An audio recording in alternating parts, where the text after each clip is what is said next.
अजीज हम वतनों, अस्सलाम वालेकुम।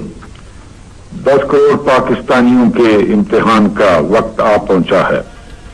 आज सुबह सवेरे हिंदुस्तानी फौज ने पाकिस्तान के इलाके पर लाहौर की जानब से हमला किया और भारतीय हवाई बेड़े ने वजीराबाद स्टेशन पर ठहरी हुई एक मुसाफिर गाड़ी को अपनी बुज़दिलाना हमले का निशाना बनाया। भारतीय हुक्मरान शुरू से पाकिस्तान की वजूद से नफरत करते रहे हैं और मुसलमानों की इलादा आजाद मुमलिकत को उन्होंने कभी दिल से तस्लीम ही नहीं किया। पिछले 18 बरस से वो पाकिस्तान के खिलाफ जंगी तैयारियां करते रहे हैं। पाकिस्तान के 10 करोड़ अवाम जिनके दिल की धड़कन में ला इलाहा इल्लल्लाह मुहम्मद रसूलुल्लाह की सदा गूंज रही है, उस वक्त तक चैन से नहीं बैठेंगे जब तक दुश्मन की तोपे हमेशा के लिए खामोश न हो जाएं। हिंदुस्तानी हुक्मरान शायद अभी नहीं जानते कि उन्होंने किस कौम को ललकारा है। हमारे दिलों में ईमान और यकीन मौकम है और हमें ये मालूम है कि हम सच्चाई की जंग लड़ रहे हैं। मुल्क में आज हंगामी सूरत हाल का ऐलान कर दिया गया है। जंग शुरू हो चुकी है। दुश्मन को फना करने के लिए हमारे बहादुर फौजियों की पेशकदमी जारी है। अल्लाह ताला ने पाकिस्तान की मुसल्लह फौजों को अपने जौहर दिखाने का मौका अता किया है। मेरे हमवतनों, आगे बढ़ो और दुश्मन का मुकाबला करो। खुदा तुम्हारा हामी व नासर हो। आमीन। पाकिस्तान जिंदाबाद।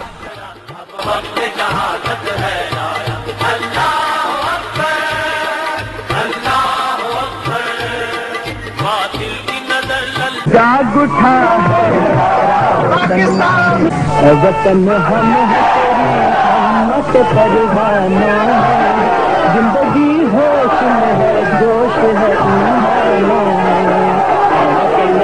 है तेरी हिम्मत परवानों में, जिंदगी होश में है, जोश है। अभी आपकी जरूरत नहीं है, जब आपकी जरूरत पड़ेगी हम इंशाल्लाह आपको जरूर बुलाएंगे।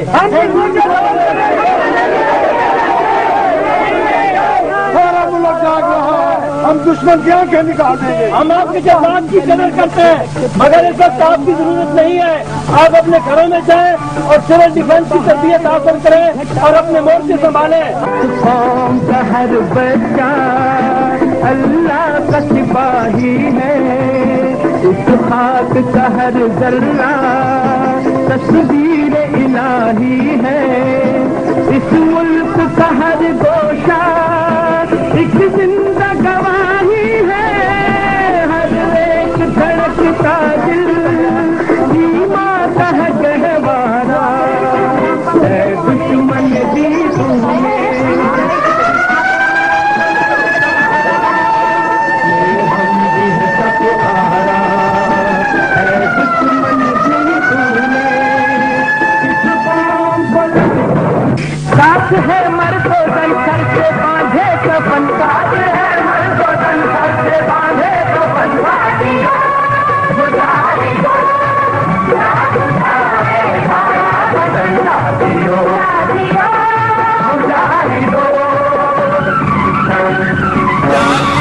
है सारा वतन,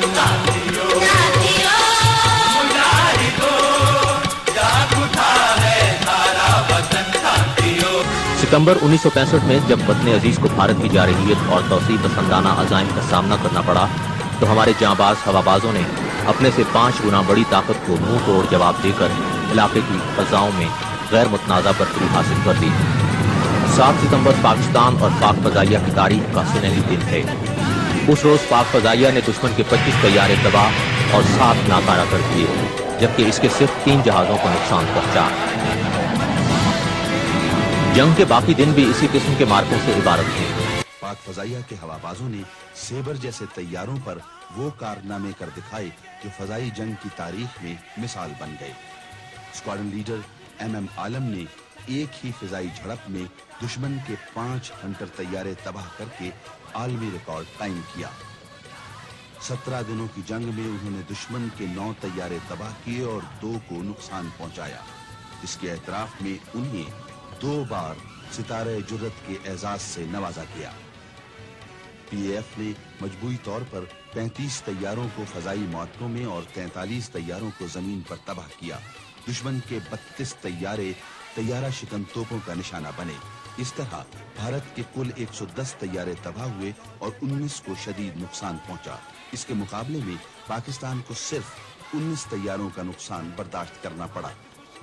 جوڑیاں سے بھاگتے ہوئے دشمن 20 ٹینک چالو حالت میں اور اتنی توپیں اپنے پیچھے چھوڑ گیا جو 2 رجمنٹوں کی ضروریات کے لیے کافی تھی۔ اس کی پیدل فوج کے 2 ڈویژن بھاری گولہ باری کی آڑ میں BRB نہر کے کنارے تک پہنچ گئے۔ قوم سو رہی تھی لیکن پاک سرحدوں کی نگہبان آنکھیں جاگ رہی تھی۔ وطن کے سپاہیوں کے لیے اپنی وفاؤں کا عہد پورا کرنے کا وقت آ گیا تھا۔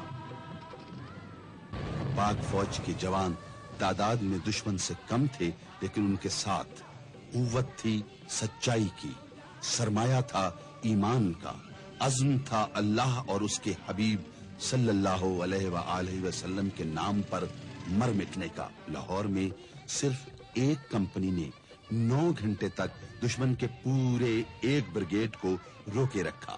لاہور کے جم خانے میں عیش و عشرت کی محفل سجانے کے خواب دیکھنے والے بھارتی کمانڈر اپنی 3 ڈویژن فوج کے باوجود BRB نہر پار نہ کر سکے۔ وہ لاہور کا سیکٹر ہو یا قصور کا محاذ، پاکستانی قوم ایک سیسا پلائی ہوئی دیوار تھی جسے ٹکرا کر دشمن کی فوجی قوت پاش پاش ہو گئی اور پاکستانی جانباز جنگ کو دشمن کے علاقے کے اندر لے گئے۔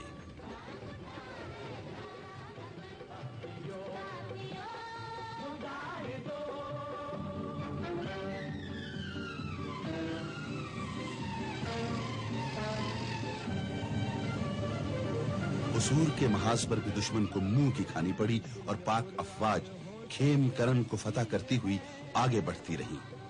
اصل اتر، چیمہ محمود پور اور ولٹوہا اب پاک فوج کے قبضے میں تھے۔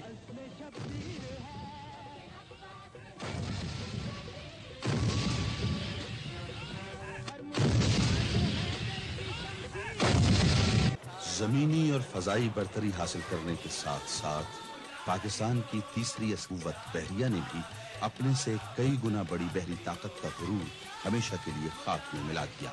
پاکستان نیوی نے دفاعی جنگ لڑنے کی بجائے جارحانہ حکمت عملی اپنانے کا فیصلہ کیا۔ اس کا پہلا ہدف دوارکا تھا۔ 7 ستمبر کی شام کو جب پاکستانی بحریہ کے جہازوں نے کراچی سے 250 میل دور اپنی منزل کی طرف سفر شروع کیا تو بکھرا ہوا بحرہ عرب بھی اپنی پرشور موجیں سمیٹ کر ان کے راستے سے ہٹ گیا۔ غازیوں کا یہ قافلہ نصف شب کو اپنی منزل پر پہنچ گیا۔ جوانوں کے ہاتھ توپوں تک پہنچے اور 100 سے زیادہ توپوں کے دہانوں نے دشمن پر گولے اگلنا شروع کر دیے۔ دشمن کے ساحلی توپ خانے نے جوابی کارروائی کی لیکن جلد ہی سرد پڑ گیا۔ دوارکا کا طاقتور بحری اڈا تباہ ہو گیا۔ سمندری جنگ میں بھی پاکستان کو برتری حاصل ہو گئی۔ 12 گھنٹے سے بھی کم وقت میں یہ مشن مکمل کر کے پاکستانی بیڑا واپس آ گیا۔ بمبئی بھارتی بحریہ کا ہیڈ کوارٹر تھا لیکن اسے صرف ایک پاکستانی آبدوز غازی نے پوری جنگ کے دوران محاصرے میں لیے رکھا۔ پاکستان نے 17 روزہ جنگ جیت لی کیونکہ پاکستان حق پر تھا، کیونکہ فوجی جوانوں کے شانہ بشانہ پوری قوم سینہ سپر تھی۔ قوم میں اتحاد تھا، یگانگت تھی۔ آج بھی دشمن اسی کوشش میں ہے کہ پاکستانی قوم کے اتحاد کو، ان کے آپس میں پیار و محبت کو، ملک کے امن و امان کو اندرونی طور پر تباہ کرے تاکہ پاکستان کمزور ہو۔ لیکن انشاءاللہ ایسا کبھی نہیں ہوگا۔